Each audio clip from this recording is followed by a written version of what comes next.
Esta imagen que traigo acá de primera es para mostrar que los trastornos del sueño, especialmente la apnea obstructiva del sueño, es una causa muy importante de disminución en la productividad laboral del individuo.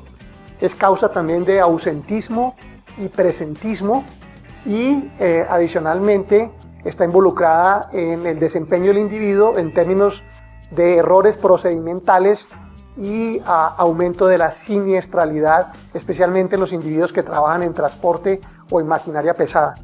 Por eso consideramos que la participación nuestra en el Consejo Colombiano de Seguridad está dirigida no solamente a que el individuo que trabaja tenga las herramientas adecuadas, sino que el individuo per se esté preparado para identificar los problemas que atañen a su desempeño y cómo ellos pueden causar estos tipos de problemas.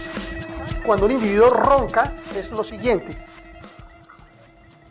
Esta es la porción posterior de la faringe y esta es el velo del paladar.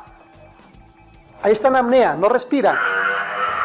Ahí a duras penas entra el aire, la obstrucción es casi completa. Ahí es completa la obstrucción, no respira el paciente. Esto se logra introduciendo un aparato por la nariz, un laringoscopio, y mirando bajo sedación cómo se relaja el músculo. Esto es lo que sucede cuando el individuo ronca excesivamente, hay una obstrucción completa. La úvula está en este aparato, en la parte de acá, y esta es la pared posterior de la faringe.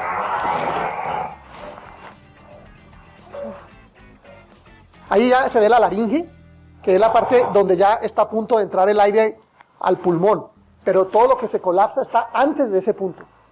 O sea que esto es muy común. Tenemos que darle cara al problema.